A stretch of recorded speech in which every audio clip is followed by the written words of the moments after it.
Hi, everyone, and we're back to the Total Tutor Show, powered by the Insightful Player series. You can go to insightfulplayer.com for more information. Also, the Simply G Media Network and my websites, TotalTutor.net, Twitter, Total Tutor, Neil S. Haley, Facebook. And the Insightful Player series is such a fantastic thing. Coach Carew is fantastic. You can go to her website, again, insightfulplayer.com, to purchase the book and learn about how she's partnered with the NFL, talking about inspiring stories of professional athletes who want to give back to the community and help children and youth. And she's looking for specifically people to help out the organization to go out to the schools and work with these great professional athletes. So I want to welcome the program Insightful Player, Steve Hoyem. Steve, thanks for calling, Buffalo Bill. And then I'm going to introduce my co-host as I'm going backwards today. I'm ready for a vacation. Steve, how are you? I'm doing fine. Good to meet with you, Neil, and Jarrett. Yeah, Jarrett, and my co-host, Jarrett. Jarrett, I'm sorry. I'm used to, you know how excited I get about the Insightful Player series. I absolutely do, and I share that excitement, and I cannot wait for our listeners and for me to hear about the wonderful work that's going on here. Well, Steve is such a fantastic person in the fact that he is willing to share this because, again, you're very blessed just to be an NFL athlete. I mean, it was a dream of mine to be an NBA basketball player. That didn't happen. I was a professional wrestler, Steve, so I almost kind of made it to that end. But everyone growing up, they want to be a professional athlete. So growing up, did you always want to be a football player, Steve? Oh, absolutely. From my very first football helmet when I was probably 6 years old, I had this thing for hats. And I had a fireman's hat and a policeman's hat and a cowboy hat. And when I got a football helmet, everything changed, and that's what I wanted to be from that day forward. And I would put that on every day and run around and pretend like I was catching balls or making tackles or doing different things like that. Wow, and it's something that's, again, when we have that dream, we have that, and we talk about this so much, Jarrett, on the show. When people do have that dream and they're willing to work hard for it, Jarrett, it happens. Isn't that true, Jarrett? Absolutely, and here's the question that I have for Steve, and that is, does he remember what what football team was on that helmet? It was just a blank team, so whatever I wanted. I grew up in Montana, so sometimes it was the Denver Broncos and sometimes it was the Seattle Seahawks. But usually the Dallas Cowboys, I think at that time that was America's team. So occasionally I was Roger Staubach and doing that type of thing. Well, and that's a great question, Jarrett, because again, my Broncos, I'm a Broncos and Steelers fan, and my flagship station in Pittsburgh gets upset when I talk about how much I love the Broncos, but right. It is what it is. So basically, growing up tell me a little bit about your family life, especially with your dream of playing football. How did they support you in that dream? Well, that's interesting. My parents did not ever push me into sports. I wanted to do different sports. I didn't only play football until much later in high school. But I did wrestling and a little bit of baseball, a little bit of basketball. But it was always about football. And I remember the only thing I had to do with my parents was agree that whatever I signed up for, I would finish. And then they would support me wholeheartedly, and so I always felt like they were on my team and cheering me on, but at the same time there was no pressure, and I really appreciated that then, and I appreciate that now. Well, absolutely. It's something that when you have somebody that's not pressuring you but supporting you, that's a key thing, Jarrett, isn't it? I mean, honestly, you need to have that family involvement, which we were talking about on our television show today, that the support of the family really leads to the success of a child. Well, and what I'm hearing here is that even at that early age, there was an honor to commitment, that was instilled with Steve and through his family. I like that. I like that answer a lot of whatever you start, you finish. And we talked about that even on our show today, Neil, about the ability to teach children to be resilient, to bounce back. And so, Steve, I'm going to launch into the next question. You've had that commitment instilled in you. how did that work for you as a young child exploring different sports? But now, as you're moving up, and people can see the talent level that you were reaching. How did that early character trait of commitment? How did that work for you? Well, it worked great. It kept me really laser focused on what it was that I wanted. And anytime I lost sight of that, I could really tell that I was becoming maybe less committed or scared or things like that. But as long as I kept my focus on, the end goal of being a professional football player in the NFL, everything else seemed to just line up perfectly under that. That's one of the gifts of performing in athletics, is it really helps align your goals vertically and lets each goal support the other goal, and makes it all make sense, if that makes sense. It makes perfect sense. It was again, we can see that early family characteristic instilled, that early trait of, this is what we do. You're on the team, your commitments to that team, and that makes total sense. Right. And Steve, what we're hearing so far is that you're a good athlete, your family is very involved, and you have a good family life, but something, I guess, popped in that really is not a good thing, and it happens to people, and lots of people with gifts and talents at times allow things to stray them. And in high school, even though you were a pretty good guy, somehow drinking became a problem. And I could speak to that in certain aspects as well, as I did underage drinking in high school. And it's just something that just happens. And you got to watch, because there's so many different problems around you. But this developed, and it became an issue already in high school. And that, I guess, hurt your development as a person and also an athlete. Wouldn't you agree? I would totally agree with that. And just moving back to before the drinking, I always had the sense of, okay, well, and like most people do, everyone does for that matter, I'm going to just take that bold statement. When you're growing up and people ask you, what do you want to be when you grow up? And, for me, that answer was always, I want to be a football player. And that was easy. But I also was thinking about that in the context of, purpose and the things that I was meant to be. And it allowed me to connect that with my concept of God at that time and say, look, God has blessed me with, physical size and some enough athletic ability to be reasonably good at the sport. And therefore that's the direction that I want to pursue. And I really felt connected to that purpose.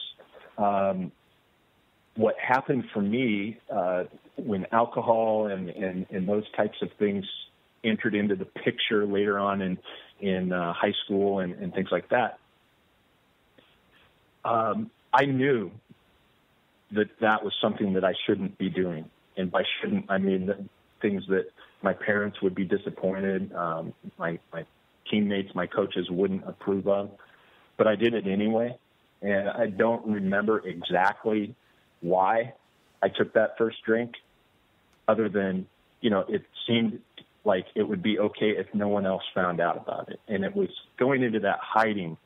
That was a place that I stayed for a long, long time, was that hiding place where no one but me could ever really know what I was doing or up to. So that was the place I found myself in almost immediately after taking that first drink. And that is truly a bad, dark place to be for anyone. It doesn't matter if you're in high school or, in the middle of your career or midlife.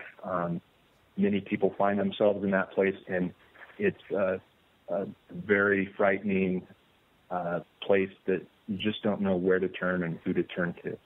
Absolutely. And Jared? And Neil, this is, again, we see this. I mean, this is probably something that nearly every teenager faces. That the conflict of, I like what Steve said, the conflict of what you know is the right thing to do, and what we might do instead. And I can't think of a better person to be an insightful player and speak to young people about this. Someone who young people can absolutely identify. Steve, when you're out there and you have your own show and you're out within the community, do you feel like the history, or I'll ask it this way, how does your history help you relate to the younger people out there? Well, first, I think my experience is something that I'm able to use to relate to people. It doesn't matter if they played in the NFL or if they're in high school or junior high. There's something that I can give back from that experience. And certainly my experience with drinking alcohol and being addicted to alcohol there's so many nuggets of truth and things that I can share from that may be helpful for people, whether they have found themselves where I did, when after taking that first drink, not knowing where to turn and not knowing how to stop. And all I knew at that moment was, okay, I've gone down this path, and now here I am. I'm by myself. Wow. And Steve, it just happens. I mean, there was a professional wrestler I roomed with that was younger than me, and he was a drinker starting in high school. And he did not go to college, and he was bright enough, and his dad was a professor in University of Virginia, and basically what he did, which shocked me in so many ways, is he got right into the wrestling business at 18, but constantly drank in high school and just continued and made it worse and worse by the time he was a young kid out on the professional wrestling tour with guys like myself that were 24, 25, 26 years old. So ultimately, if you develop that habit early based on who knows why, then it goes on to college, and that makes it even worse because then you have to add studying to the mix of things. High school, you can get by if you're bright, and especially you going to Stanford, you're a bright guy, for sure, a very intelligent guy. But if you drink, that's going to really hurt your academic skills and on the football field skills as well once you attended Stanford, correct? That's absolutely right. It was one of the biggest, looking back, that was probably the biggest challenge that I had getting through college academically was my drinking.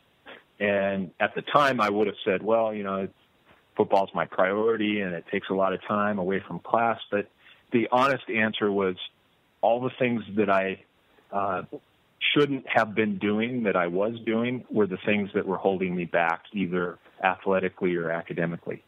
That being said, I did graduate and I moved on, but the progression of alcoholism is one that doesn't just automatically resolve itself, that there needs to be some sort of intervention. And, that was ultimately what it would take. There were moments where people tried to intervene, and it wasn't heard on my part or received because I took that as, someone wants me to stop drinking. Well, it ultimately had to be me that wanted to stop drinking in order for that to work. But it takes what it takes sometimes. And it's certainly being involved in athletics like I was held things together for a lot longer than it may have otherwise. But it took its toll physically and mentally. Okay, when we get back, more Steve Hoyem, and we're going to really go into, I guess, the conversion, which anytime I hear about a faith conversion, it makes me so happy. And I'm so glad to know who you are and to learn about you and see how we can help, especially the Total Education Network, to get your message out there as well as Insightful Players. And that's what's so great about teaming up with the Insightful Player series. You can go to insightfulplayer.com, and then also the wonderful assemblies that Coach Carew is able to bring forth with great athletes like this, as Jarrett did speak of. I mean, when you have someone like Steve say, hey, I was in the NFL, but I made the wrong decisions, and it kind of slowed down my career process and where I could have been and my life till I found God and alcohol left my life. That was the key thing. We'll be back in just a moment. We're back to the Total Tutor Show, powered by the Insightful Players series. You can go to insightfulplayers.com for more information and purchase Chrissy Carew's book and learn about all the great things of what Insightful Players do and how they help the community and help kids and especially schools, which is such an unbelievable thing, Jarrett, to go ahead and to be part of, because the Total Tutor and the Total Education Network is all about schools and helping children, and that's why we started this, Jarrett, you know? Absolutely, and you know, we continue to have very good interviews, great interviews like we have today with Steve, with people that can identify, where young people can identify, and that is so important, is for a young person to be able to hear the speaker, see the person, and say, even though this person is an adult, I can identify with what they are talking about. And, Neil, I know you like to come in with the first question after the break. No, I threw it to you, so you're first. You're first. But yeah. I'm going to ask, the question I have for Steve is, who, we know the influence prior to this, who influenced you as you were making that life change? Who influenced me in order to make the change in lifestyle? To make the change. Okay. Hello? That's a great question, because it was not an instantaneous thing. It was, for me, it was something that happened over a period of time, and I met a person who today is very close to me and was basically a mentor to me. Mm-hmm. And I was able to share with him and confide in him what was going on with me and ask for help. And even though I wasn't ready to get the help that I needed for about 5 or 6 years after that initial conversation, when I found myself at that place, you know, literally on my knees praying to God, I was able to reach out again, and he was there to help guide me through a lot of this. And it was his experience that helped me and allowed me to understand my story and my experience in a more constructive way. And just to kind of go and just make the long story short so we can go right into, again, how you found God through that mentorship. You basically went and played in the NFL for 2 seasons with the Buffalo Bills. During that time, you continued to drink. You continued to behave inappropriately in many ways, and an injury ended your career, and then you were on the verge of suicide. So before even this happens, Jarrett, he has to change, because alcohol has just ruined his life, ruined relationships, ruined everything, and you were at the point of suicide, and that's when something happened, and I want you to share that experience. Okay. So it wasn't an instantaneous thing. It was a slow-burning, really miserable, painful thing for me that elapsed over a period of years since football was gone. Now, immediately when my football career was over, and what had happened for me is I was on injured reserve, got released. I signed. I wasn't able to pass any physicals in the NFL, and I ended up signing with a team in the NFL Europe in Germany, continuing to drink, living over in Europe, which was a bad combination for me. Oh, definitely. And then after that, coming back and again not being able to pass any physicals, I finally, came to the conclusion that, okay, this is over. And that was a painful place to be when people just aren't even wanting you on their team anymore, right? And this is the sport that I had always wanted to play and always saw myself as being a football player. Now I was no longer a football player. So I really had nothing left that I felt was in my life. I felt like, okay, here I am, 24, 25 years old. My life is over. Everything has already, the pinnacle has already been achieved, and everything else is downhill from here. And that was my perspective going into a career that in corporate America, and I stayed in that space for about 5 years, just continuing the progression of alcoholism and not having anything else to hold me up, to keep me focused, to keep me in a place where I was trying to serve someone other than myself. Wow. And I went out, and it was just eventually having to get to the point where it was a problem not only for the people around me, but it was a problem for me, meaning physically I was just totally down the wrong path. I mean, I couldn't get out of bed in the morning without, not going into too much detail here. I was just sick all the time, yes. Physically sick. Oh. And then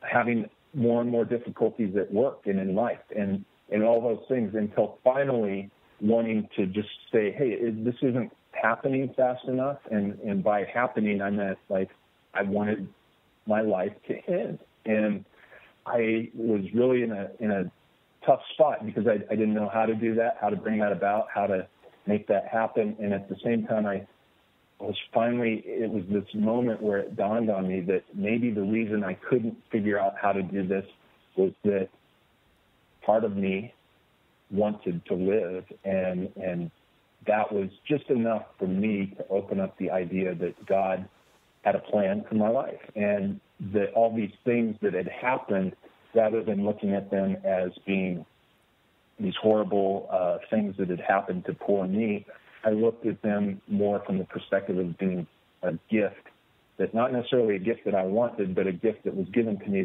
that I could use to help other people. And that is really what turned it around for me. Wow.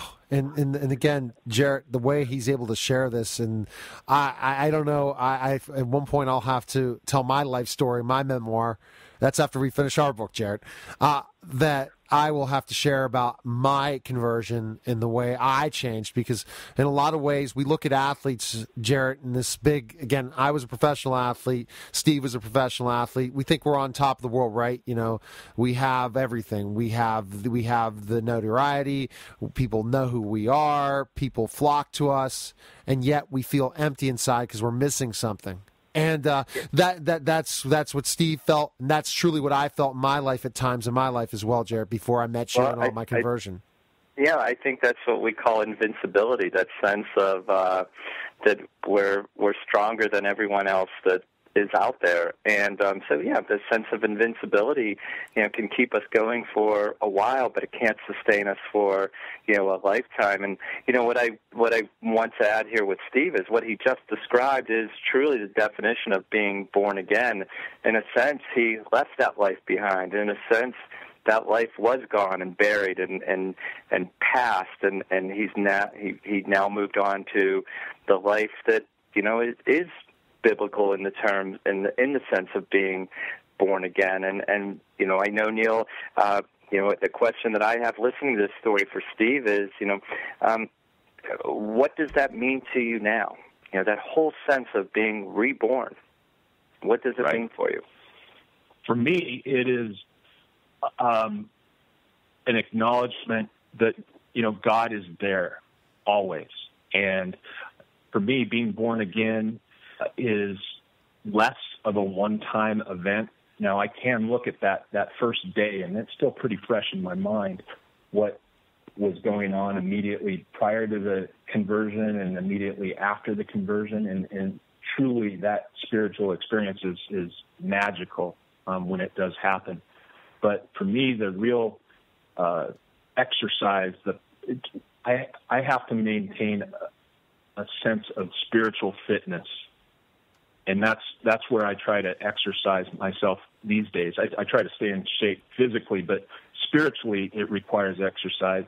And that is almost a daily being born again every day. When I wake up and being grateful for waking up. Absolutely. And grateful that I have another day to spend here, and what am I going to do with it, and reflecting on how I can be of service to others rather than what can I get for myself. That is the exercise that I need to focus on these days.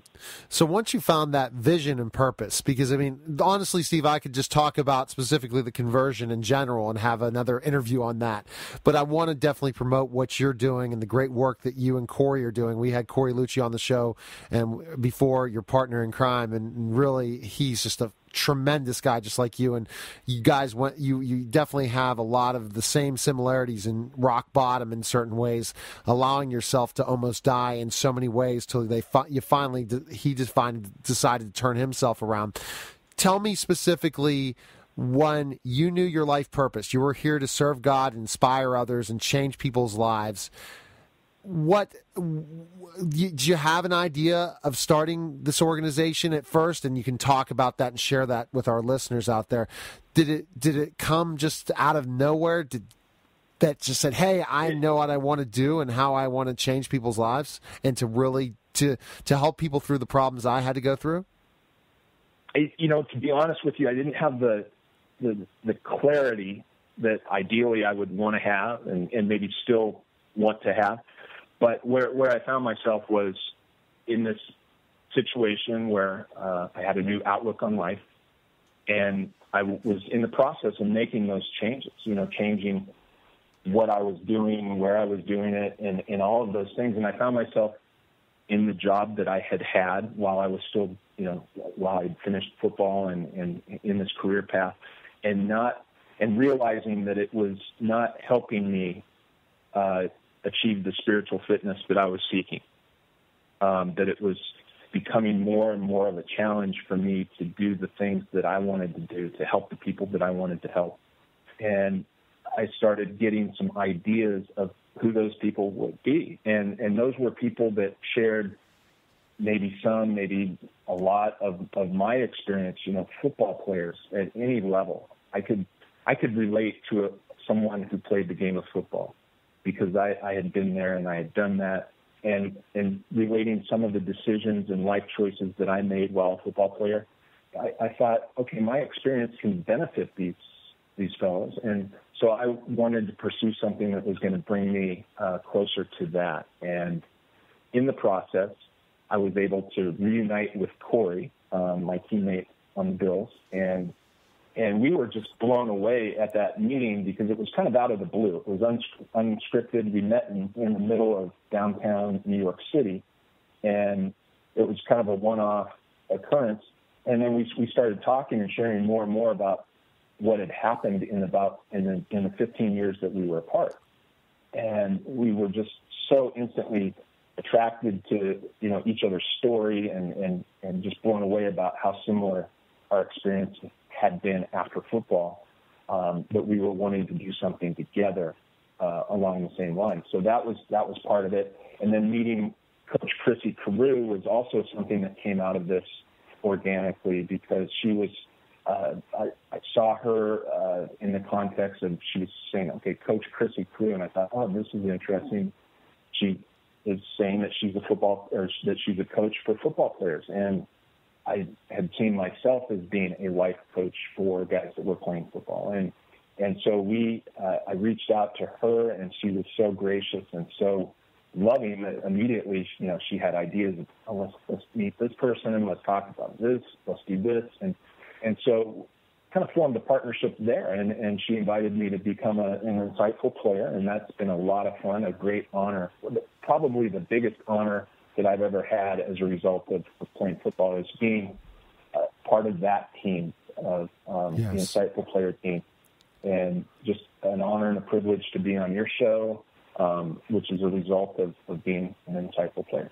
So that's tremendous what you just said, Steve, and you didn't promote yourself at all. And Jarrett, and that's a humble person, because he talked a little bit about the organization. So Jarrett, I hope you point a question to the organization that Corey brought up last week, a couple weeks ago on the show, about because I know that he wants to share some. So Jarrett, remember what Corey talked about, how they went together and what they do, and especially I think you're interested in the radio show, right, Jarrett, and what they do? Well, yeah, very much so. And the follow-up question to that is, the question we ask so many of these insightful players is that, that they've shown us through their history that they're not defined by, the hash marks. And so,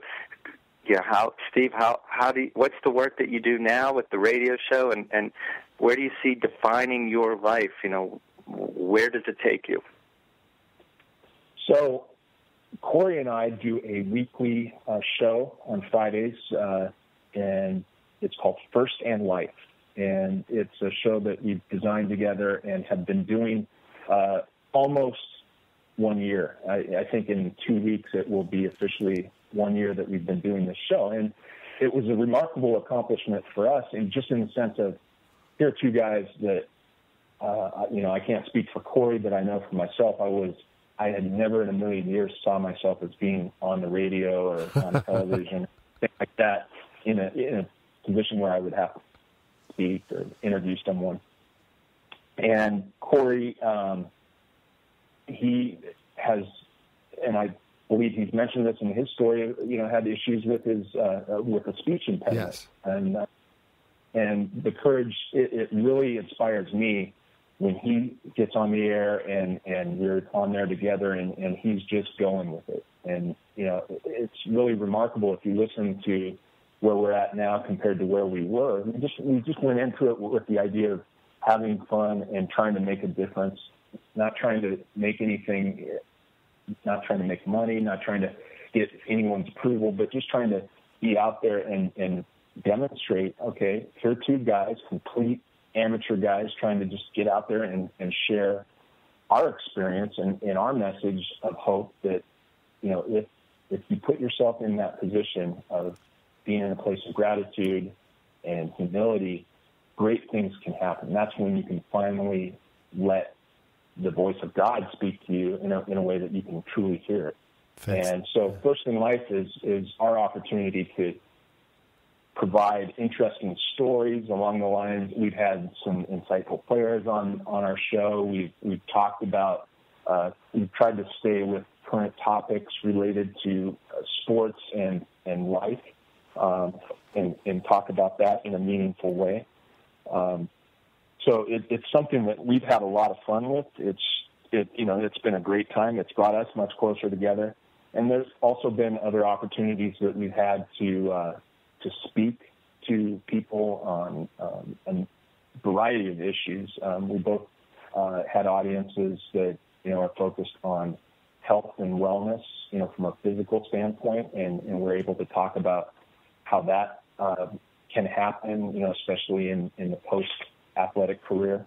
And then we've also had opportunities to work more one-on-one with players and former players and other executives in a coaching setting. So wow. First in Life has really given us a huge platform to work with other people, and that's been a blessing.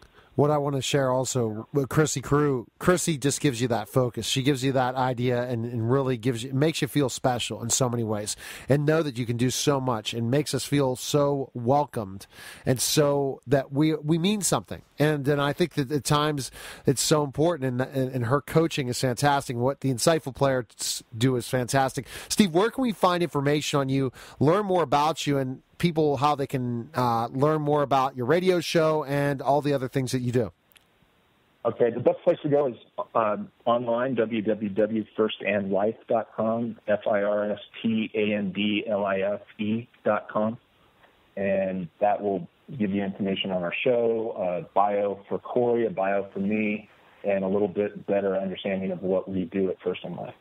Well, excellent and fantastic. Another great, insightful player, Jarrett. And he was a fantastic guy, wasn't he, Jarrett? Yes, and I didn't hold back anything. And again, I can see why the evidence of being such a dynamic storyteller and speaker. So, Steve, thank you very much for being with us today. And thanks for sharing, Steve. All right, take care. Thank All you, right, Phil. bye-bye. All right, you're listening to the Total Tutor Show powered by the Insightful Player Series, and we'll be back in just a moment.